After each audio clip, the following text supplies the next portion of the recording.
Good afternoon, and welcome to the Happy Half Hour. I'm Leigh Kubin, Master Certified Life Coach and Mindset Coach. I am Sandra Priestley. I'm a leadership coach and a female. No, what am I? A female. I'm a You are functional. a female. I am a female. This is true. This is how I identify. But I'm also a feng shui practitioner. I identify as that too. What the hell? Happy Thursday. And happy Thursday. I'm only drinking ginger ale today. One would think I started a little bit earlier with something stronger. What are you drinking today? I'm drinking a little Catch Fire, a little apple cinnamon whiskey. Yum. I was going to put Terramana tequila in my ginger and ginger ale. I forgot. I know. That is very tasty too. Yeah, I was like, it's the first Thursday in several weeks that I haven't had an event when we are done. And all I have to do is housework when we're done. Nice. And I thought, it's a whiskey day. Might as well drink before you do that. Makes it more enjoyable. Totally. Toilets and tequila, also good. Yeah. Whiskey. Yeah. I don't know. Wiping down counters. Turn on some music. Yeah. Okay. I want to tell you, I have had seriously, so many conversations with people in this last week. And I want to talk about what happens when you have this like shitty things happen to you, like they just come and kind of sideswipe you, and you can get so caught up in the fucking drama and the trauma and the bullshit of them. Yeah. And it's been funny because every single client that I've talked to, and this has happened for me as well, every single client that I've talked to, it's almost like these things come that really hit them emotionally. And every single time we can link it back somehow to the thing that was holding them back from the goal that they were trying to achieve. Like, it has been so freaking cool. Today, I just talked with a girl who she was saying to me, I want to go all in, and yet here I sit. And then bam, something happens to her to challenge that. Yeah. And really it's the thing that challenged her was almost like her deepest, darkest fear. Yeah. And you see that right as you're making that leap. Yeah. To that leveling up. It's like we do. We talk about being positive and all of that on the show all the time. We don't get on here and go, oh my God, this happened and this happened, and have a little bitch fest, because that's contagious. Yes. But we all have our days, and we all have that shit that shows up, but it's always showing up to let us heal that piece. Right. Always. And this is the thing, even for me recently, like, when I set my goal of $100,000 months, I didn't realize that when you're far ways away from that, I mean, if I'm not making $100,000 months right now. So the fact that the between 10 and 100 is a lot of mindset work and a lot of bullshit that I have to clear out. It's a lot of lessons, and I think sometimes it's like when it shows up, I am happy because initially I'm not happy, but I always try to. When the bullshit shows up. The bullshit. I thought you were talking about the money. I was like, $100,000. No. But as soon as like some thing that comes along to help me, and it feels crappy, I'm always, initially I'm thinking, oh, why is this happening to me? And we can get caught up in the bullshit. But then I always try to quickly turn it around and go, oh, why is this here for me? Mhm. You know, as Gabby says, the universe always has my back. So Yeah. why is this happening for me, not to me? How is this helping me to heal so that I can step into that next level that Yeah. I want to? And And what story are you telling about the situation, and what are you making it mean? right, right. Because a lot of times the story is who it's not, what we think, but it's who we are. Mhm. Right? Like we turn the story that we start to tell ourselves that keeps us stuck. We start to go on and on, I should have done this. And I'll maybe give an example is my biggest fear always. Um, as soon as I started showing up as a Beachbody coach, actually, so this was years and years, Mhm. um, was that I would be seen as not being authentically me. Like the more positive I was, Mhm. because I have shitty days. I have days where Yeah, I'm we an all ass. do. I have Yeah. right. And so my biggest thing was this fear of showing up and someone thinking I wasn't being authentic because I was always positive. And then it comes along and you're accused of it. And then, you feel all the feelings like, oh Yeah. my God, this was the worst thing. But I did not die. Didn't I? I did not die. And I was able to really sit in and think, okay, is this true? Or is this not true? How and is it and how much of it? And am I going to accept that? And I really sat and thought, I took that in and then discarded it and went, no, because I don't want to show up here in this negative, bitchy vibration. Yeah. And I'm not going to share something that I'm still going through, Mhm. not because I'm trying to keep it, but because I don't find that inspiring. I Well, don't want and to hang out with someone who's going to sit there and bitch about their husband all the time. You right. know what I mean? But you Like, don't want to give it more energy right. and make And it so bigger. I will purposefully, this is why I have a coach Yeah. and not Yeah. a someone who's going to justify my excuses or go, yeah, like this Oh, I'm happened to so me and sorry. oh Must be my God. terrible. Right. This is why when something happens, I reach out to my coach or Mhm. you and go, wait, what the fuck? Mhm. This just happened to me so that I can like reach out and shift it quicker. This is why I love Mhm. coaching. This is why I love coaches. This Yeah. is why, and yeah, it's been a really interesting week because not only have I been challenged in one of my biggest fears, which by the way, because I didn't die, now let's see what cool shit happens for me, Yeah. but also and because I didn't retreat, right? But also for my clients, like it has been cool to see this stuff like come up for them. And every single time it does come up, I'm like, oh yes, this is exciting, let's dig in. Yeah. you know And if you hadn't experienced it, you wouldn't know what that meant. right, And you wouldn't have the wisdom to be like, oh, shift's coming. right. This I is good know, stuff. this is exciting. Mhm. Oh, you don't like the feeling? Yeah, neither did I, but we're going to work through it. It's Yeah. Heal it I know. and be So done. it has been a really, really transformative week, I think, for myself and for my clients. And I don't know, I hope that anyone who's listening just like sees it as anything that comes to us is such a gift. It's like Mhm. a gift from the universe that when we can step outside of it and not see ourselves as a victim of it, but see Yeah. that it's coming up for us to heal a part of ourselves that was maybe, you know, a little torn, Mhm. Yeah. however long. And there are people rolling their eyes right now going, oh, yeah, Yeah. positive, positive, blah, blah, blah. Yeah.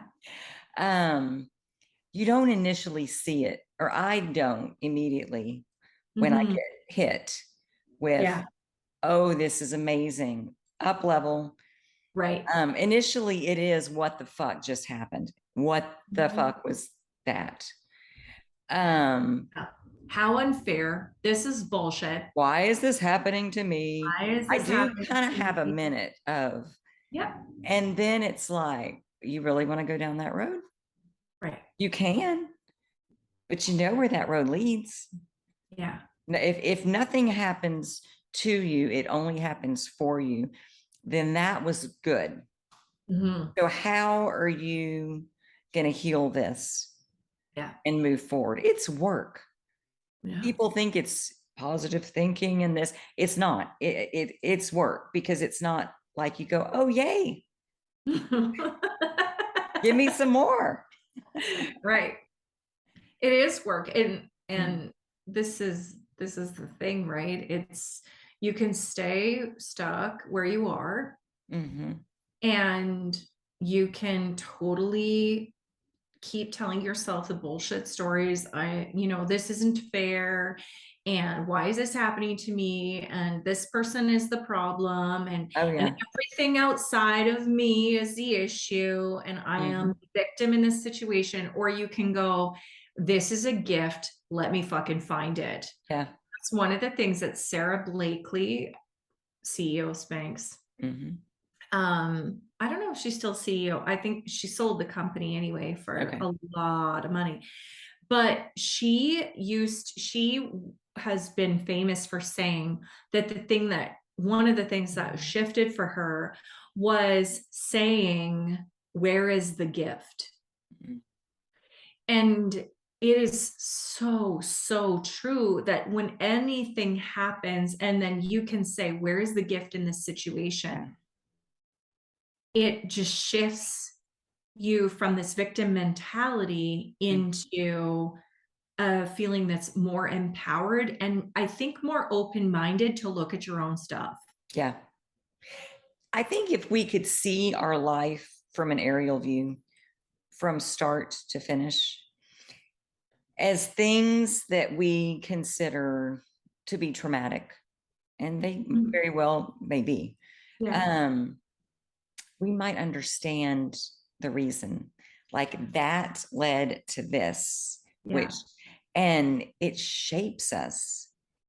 for And sure. I mean, there's value in that. But in the Yeah. moment, the story that we're telling of what's going on is not about it shaping us. It's about what's happening to me. That's Mhm. the thing. We're not healing. Yeah. We're not healing this situation that comes up as a gift for us if we're starting to tell the story in our heads in a negative way. It's like, what was Marley? What story was Marley telling? Oh my gosh. Okay, I got to tell this story. Yeah. So we went to, I was telling you this earlier, like, man. So our dog Marley, a black lab, she is like the best, well-behaved dog every single day, almost without fail. When I'm walking, someone will say to me, oh my gosh, is she ever well behaved? Wow. Or they'll talk to their dog and go, see, this is what it's like to be a good dog. She doesn't even need her leash. Like Marley will walk with her leash like In her, rolled up in her mouth. yeah, she walks herself. She walks herself. She's I don't have to yell at her. She'll like go off maybe 10 feet from me and I'll just say, Marley, like you can barely hear me and she comes right running back and she's so well behaved and everyone is just bragging and I walk with my chest puffed out going, yeah, my dog's a rock star. And they always say, wow, did you ever train her well? I'm like, no, she just came like this. Like this is who she is, Yeah. a well behaved, well listening dog. And then we went to a football game. And Marley was born in 2020. So, Oh, yeah, lots of dogs born in 2020 okay. don't like to be on their own because they weren't, right? I don't know. They don't know. Yeah, this is a great idea. Oh, whoops. So we went to a football game this weekend, and we left Marley in the home by herself, safe. I mean, we didn't leave the gas oven on, like she was safe. It was warm. She had water. And we came back home, and she had eaten 5 avocados.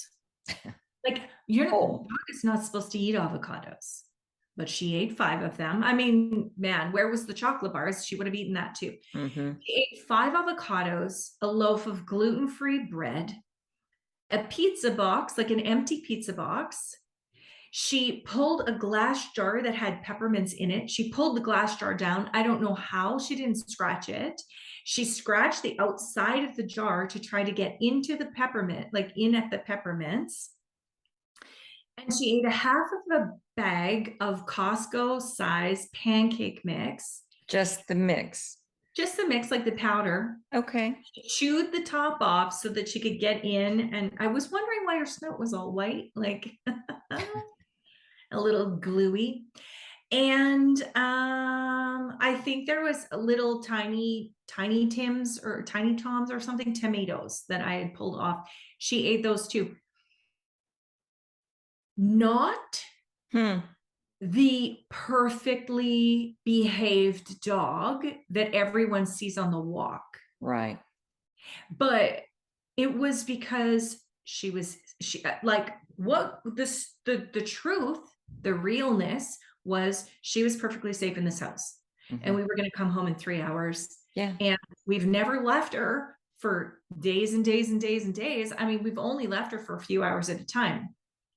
And she was safe. But what she told herself was, oh my God, I'm going to die. Yeah. Or maybe I'll show that bitch and I'm going to eat everything. I don't know. I don't think Marley would say such a thing. I do not think so. I think it was the former. Yeah. I think it was like, scared. She just got so scared because she was left alone, and she started telling stories in her head about her being unsafe in that space. Yeah. And that's what we do. We do it. And then we eat 5 avocados. Right. 1,500 calories, right? Boom. Pits and shells and all, or peels. But it's so true, right? Like it's like, man, we all become avocado eaters. This is what I might call it now. Like when we start to eat avocados. Yeah. Yeah. It's like we start to tell ourselves these stories that are just complete and utter crap. And we believe them, and we turn and then they're bigger and bigger. Panicky almost. Yeah. This weekend, Paul was working out on the deck around the pool, and I had come home from work. I'm trying to think, this week was such a blur. I think this was on Saturday. I had come home from work, and it seems like we had somewhere we were going to go. And I'm like, oh, we took Easton out. We had a little date with Easton. He wanted to go get ice cream in Georgetown.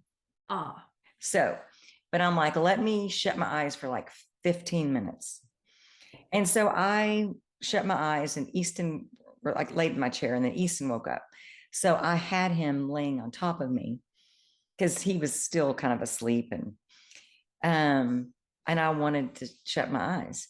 So I kind of fall asleep for a few minutes with him on my chest, and he's wiggling around, but he's just snugglebug. So then Paul comes in, and I'm like, okay, I guess it's time to get up. So he said, come check out the pool. And so I'm like, ooh, Easton, let's go see what Paul did. So we go out there, and we're checking out some stuff he's done to the stairs and the trim and stuff he's put around it. And I'm asking him questions about, well, what about this? And can you fix this? And I'm not thinking, the man's been out here for 3 hours working, and I'm literally just picking it up. Oh, there's a nail or a screw that's gone through the wrong hole. You might re-put that in, because I didn't want it to catch one of the kids. And I'm really just factual about it, but I'm not thinking about his perspective. And all of a sudden he snaps at me because he's just laid this gravel. He's like, I'm going to tell you, like I told Easton, Use the steps. You don't need to step in the gravel. And I was so mad. Like I was ready to walk in the house and slam the door and say, I'll Yeah. take him to Georgetown by myself. Yeah. Of course, I can't do any of that because I have a 2-year-old with me. Dang. And I'm Saved kind of by the 2-year-old. saved by the 2-year-old. But yeah. So I'm fuming about it for a minute. How dare he talk to me like I'm 2? Yeah. And all he has to do is just tell me. He didn't have, and that whole thing. And then something popped into my head and said, for him to talk to you like that, he's probably upset about something. What do you think he might be upset about? Yeah. And I'm like, well, I did sort of just come out here and start picking his morning's work apart by asking him questions. And what about this? Instead of just saying, wow, baby, this looks amazing. Wasn't really in the moment. No. And then I saw it from his perspective on how I would feel if I had been working my ass off for somebody. And then they came out and didn't really appreciate it. And then all of my wanting to come in and stomp my feet just sort of left. And then I felt bad. So then I had to go, baby, I'm so sorry. Like I just woke up. My head was not on straight. Yeah. The deck looks amazing. But it's so interesting how we get offended and perceive something to mean he didn't mean I was 2. Yeah. He didn't think I was stupid. He was hurt. And there are so many times that if we'll stop and just try to look at the other perspective, doesn't mean we're always wrong, but we might gain some insight. There was a quote that I read, and it was so powerful. I wish I could remember what it was, but it was something like, the moment that we see everyone's behavior as a response to their traumas is the moment that we can start to truly understand and empathize with people. And not that, that situation was evidence of trauma, or, and I think I'm using that term really loosely because I think, No, I know what you mean. Yeah. A lot of times, like, I don't want to minimize significant trauma. Yeah. But sometimes, as a 2-year-old, something is significantly traumatic. Yeah. Or for me, just thinking, when I was in grade 4 and my teacher was a jackass, it felt traumatic to me. And so that's how I meet it. But, if we can see everyone's actions or their, reactions as part of a trauma response, or of, a pain or hurt, then it's one where we can start to truly empathize and sit back from the moment and not be completely engaged in it and sort of make it worse and bigger. Yeah. Because it could have gotten bigger, right? You could have said, excuse me, you don't get to talk to me like that. And it could have quickly escalated, and you could see how it would normally be, that would not be not normal for it to escalate like that. Yeah. But it does. I mean, that's what happens with people. Yeah. But when we learn, but here's the thing, is that it's not just important to do that with our husbands or our family or friends. We have to do that with ourselves. Oh yeah.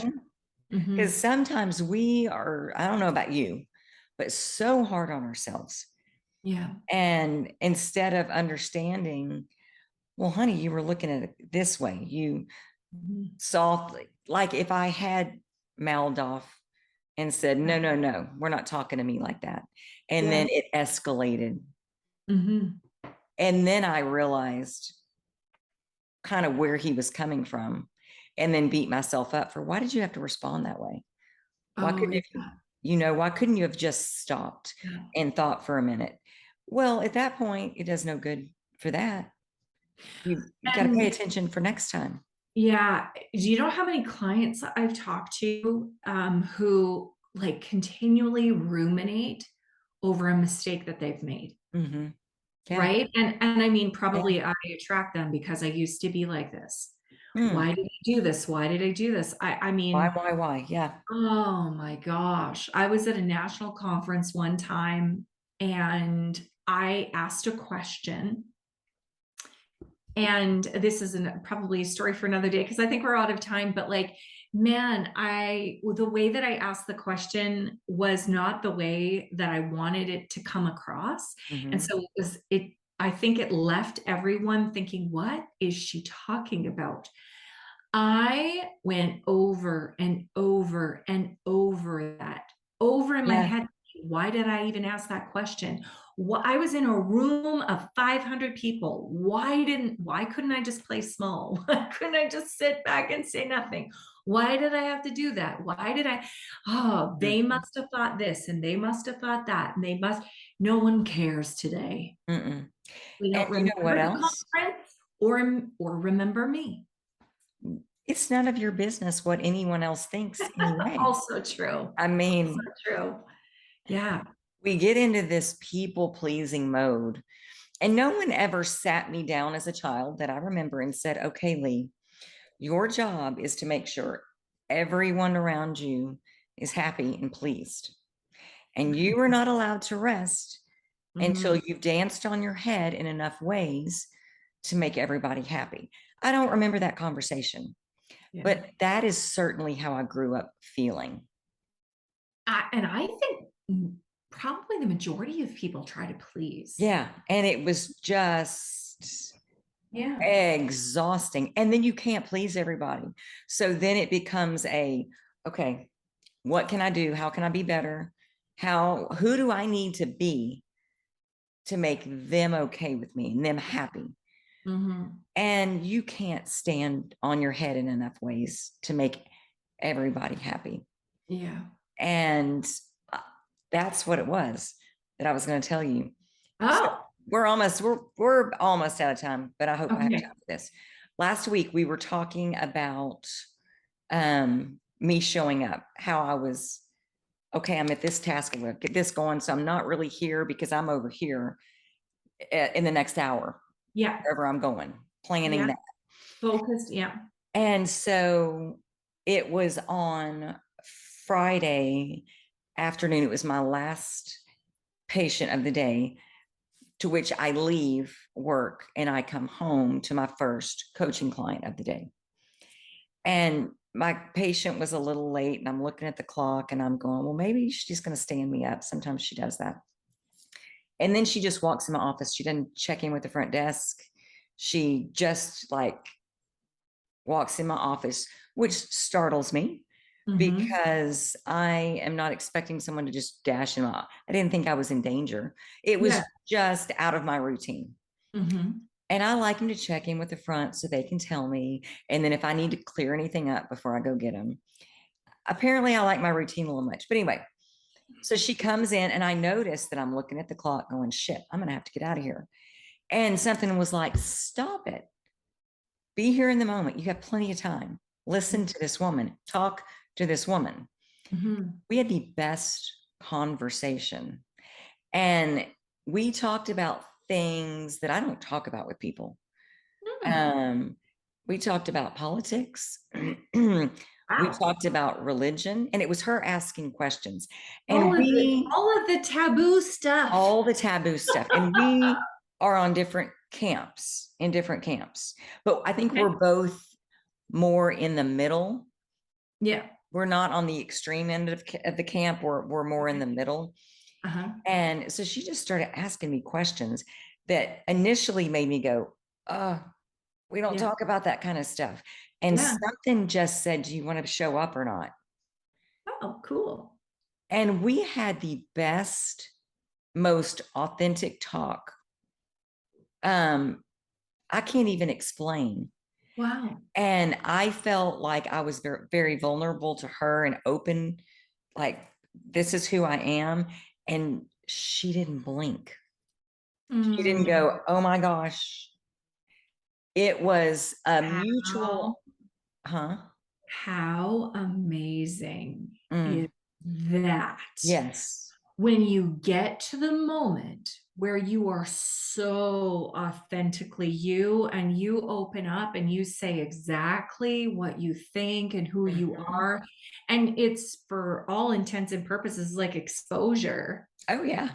like exposing the Yeah. core of who you are, and it was magic. Mhm. And I How healing felt is it. that? Well, and then I realized that's when I started going, no one ever sat you down and said these things to you, but you've lived your life like this. And I do know part of it. I mean, I've got some abandonment issues for sure. And I feel like, well, if people are going to stay, I've got to make sure and be this perfect, blah, blah, blah, which is bullshit, Mhm. like complete bullshit. But something in that conversation with that woman freed me. Wow. It was an amazing moment and an amazing day. Wow. Mhm. Cool. Oh So, my gosh, that's amazing. Yes. see, so now I'm pretty sure we're out of time. Now we're probably out of time. Yeah. It's time to, Oh, yeah, time to clean your house now. yeah. Because we are leaving in the morning to go to Houston for the weekend to go see Billy Joel. Wow. Mhm. Oh my gosh, how I cool. can say that out loud. We're going for our friend Jent's birthday. We're taking him Right. for his birthday, and he doesn't know, but he doesn't listen to the podcast, and it won't be on until next week anyway. So we're good. But yeah, I Okay. can't wait to tell you about it. Our Mhm. little trip to Houston. Cool. Well, thank you, Sandra. Happy Thursday. And thank you guys so much for joining us. We will see you next Thursday on the Happy Half Hour. Bye. Bye.